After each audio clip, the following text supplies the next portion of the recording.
Hey guys, what is up? It is the Fast Break Report here, bringing you guys another vlog. So, what happened, or thought was going to happen, officially happened. Benn Mathurin got traded. And we acquired a guy that I am very happy that we got. It was obvious that the Pacers were looking to move on from Benn Mathurin for multiple reasons, which I'll explain in this video. But the final trade was Ivica Zubac, Kobe Brown for Benn Mathurin, Isaiah Jackson, two first-round picks, and a second. We'll go over the draft picks soon because I know the 2026 one is the one that people are worried about. We'll talk about it. But I just want to say this, okay? Before we go any further. Benn Mathurin was a player I liked a lot, okay? I thought he was going to be a lot better than he ended up being. However, I also knew that Benn Mathurin was never going to become the player we expected him to be playing in Indiana. Okay, the front office realized that too, and with the emergence of Johnny Furphy and Jarris Walker finally starting to look like he's coming into his own over the last month, it was very obvious Benn Mathurin was going to be the odd man out, especially when you consider the idea that you would have had to pay him like anywhere from $17 to $18 million a year just to be a fucking bench player, okay? Obi Toppin's making $14 million a year as a bench player, and the fact of the matter is the front office already doesn't like that. Never mind paying a guy in Benn Mathurin $17 to $18 million to be our sixth man, especially when you got Johnny Furphy and Jarris Walker coming off the bench who look like they're starting to become very promising players. Yeah, Benn Mathurin was likely going to be gone no matter what. Even if we waited to the offseason and extended him, odds were we were going to trade him regardless. Now, what we got in return was Kobe Brown. I don't know what Kevin Pritchard sees in Kobe Brown, but I'm sure he sees something if that's the secondary player he specifically wanted. Ivica Zubac is a guy that I think provides a lot of what this team needs. They needed a post presence, a guy who's going to be at least a somewhat better defender than Jay Huff and Isaiah Jackson were. We did keep Jay Huff, but Isaiah Jackson went in the trade, and honestly, Isaiah Jackson is another guy that I think Pacers fans tend to overrate a lot. He did have his moments in the playoffs for us, and he was a good backup center, but I don't think he was ever going to be a starting level center. So that's the issue with Isaiah Jackson. Isaiah Jackson is gone too. But Ivica Zubac is a 14 and 11 guy who's shooting 63% from the field. Okay, he is a really, really good player. He's a player that I have been suggesting for years now that the Pacers trade for. Him, Day'Ron Sharpe, Nick Richards actually got traded to the Chicago Bulls, but Nick Richards was a guy that I brought up. Walker Kessler, as soon as Walker Kessler wasn't going to happen, it was very obvious that the Pacers were like, okay, we're going to look in the Giannis direction or the Ivica Zubac direction, and Daniel Gafford is our desperation move in the last 30 minutes. They really, really wanted Zubac. It was, kind of rumored for a while that they were trying to get Zubac, and the idea that they did is, I think, commendable, simply because I think Tyrese Halliburton's going to make him look just as good as Miles Turner. It's just the idea, like, obviously, Zubac doesn't stretch the floor, but Pascal Siakam does, to an extent. Pascal Siakam is shooting the fucking lights out from three. Pascal Siakam is an all-star. Pascal Siakam can do a whole bunch of different things, and I'm just going to say this, okay? If Siakam could play with Jay Huff, Siakam is going to play well with Ivica Zubac. A lot of people forget Pascal Siakam did play with Jakob Poeltl at one point in Toronto, okay? So, and even when the Toronto Raptors won the NBA championship in 2019, their center was Marc Gasol, okay? Like, Marc Gasol wasn't anything super crazy. So, at least at that point in his career.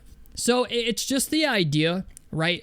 The Pacers got a very, very big need. It was very obvious they were going to trade for a center no matter what at the trade deadline. It was very obvious they were going to trade Benn Mathurin.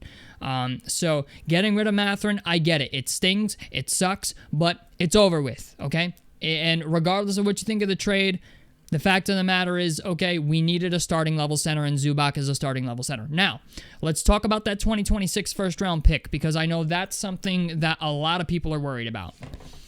There are protections on that 2026 first-round pick that are 1 through 4 and 10 through 30. Now, what does this mean?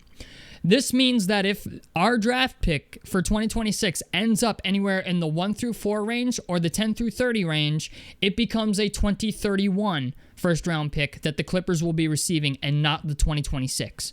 Now, if that 2026 first-round pick in the draft lottery, if our pick ends up in the 5 through 9 range, yes, the Clippers will get the 2026 first round pick.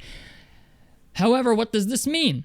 This means that, the Pacers are going to make an effort to tank at the end of the year. I'm just telling you right now, okay? And odds are, because they got rid of Benn Mathurin, who was, having his games where he was scoring 20, 25 points every once in a while. The only time the Pacers ever really won games was when Siakam scored 20 plus and when Mathurin scored 20 plus, or when it was Siakam and somebody else scoring 20 plus, whether that was Andrew Nembhard or Aaron Nesmith, whoever.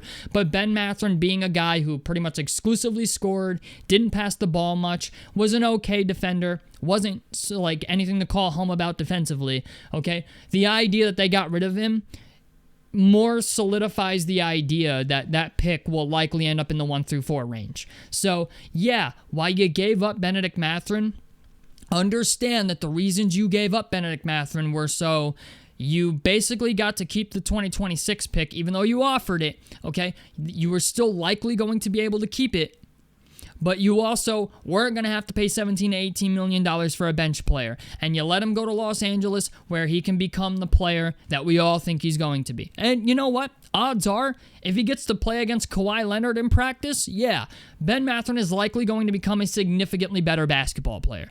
But that's not because, how do I say this, right? It's not because he was never going to be that player. It's because he just wasn't going to be that player for Indiana, okay? Like, we all know it. We all knew that if Benn Mathurin went away to another team where he was going to get some opportunity, he would become a better player. And he's going to get opportunity in Los Angeles. Odds are Kawhi Leonard's not going to play much the rest of the year. I'm just telling you right now. It's going to be the Darius Garland, Benn Mathurin show in the Clippers. All right? Like, that's what it's going to be. So, and even right now, Darius Garland is fucking injured. So it's just the idea. The Clippers are trying to stack draft picks. At the end of the day, the Clippers did this trade because they're still getting 2 first-round picks. Even if it is a 2029 and a 2031, they turned Ivica Zubac into Benn Mathurin and 2 future first-round picks, and whatever the fuck that second-round pick is. I don't care about the second-round pick. I don't care. Okay? It's just the idea. The team is setting themselves up so that when Halliburton comes back next year, okay, there is still a possibility that we come back next year with Halliburton, Andrew Nembhard, Aaron Nesmith, Pascal Siakam, Ivica Zubac. Your bench unit looks like TJ McConnell, Johnny Furphy, Jarris Walker, Jay Huff, Obi Toppin, and yeah, you know what? If you get to keep that 2026 first-round pick, if it ends up in the 1 through 4 range or the 10 through 30 range, all right, you will likely, if it ends up in the 1 through 4 range, walk away with Darren Peterson, Caleb Wilson, Cameron Boozer, or AJ Dibansa. So, okay, at the end of the day, I'm just going to say this. Even if we don't end up with that draft pick in whoever gets it, it doesn't matter. Okay? Like, yes, it sucks that Kevin Pritchard had to risk the pick. It sucks. Believe me, it does. That he had to risk that pick. But you get the starting center you needed. You filled the biggest hole on your roster. And when Tyrese Halliburton comes back next year, Zubac is likely going to look like a 16-13 guy. Or maybe even a 17-13 guy. Okay? When Halliburton comes back, Jay Huff could look like a better player. Jarris Walker could look like a better player. Johnny Furphy could look like a better player. Because the fact of the matter is Tyrese Halliburton makes everyone around him better. And if that hasn't been evident this year by us being one of the bottom teams in the league without him playing, then I don't know what the fuck to tell you. So, anyway, hope you guys enjoyed the video. Hope I was able to break everything down for you. So just remember, okay, because I know people are going to talk about this, just remember that 2026 first round pick is still ours so long as it doesn't end up in the 5 through 9 range. So that means even if it's 5, even if it's 9, okay, the Clippers get it. As long as it's not in that range, we keep it, and that pick we traded to them becomes a 2031. At that point, if that happens, which I think it's going to, okay, if we keep that 2026, this trade was a fucking home run. Okay? I'm just going to call it what it is. I know it doesn't look like it right now, but I'm telling you, if we keep that first round pick, that 2026, and I think we will, this trade was a fucking home run. Especially when you consider the fact that Utah didn't trade away Walker Kessler and actually acquired Jaren Jackson Jr. and kept Lauri Markkanen. Don't really know what else to tell you. Hope you guys enjoyed the video. A like helps me out. Subscribe if you guys want to see more on the Fast Break Report. And I'm out of this motherfucker. Peace, guys.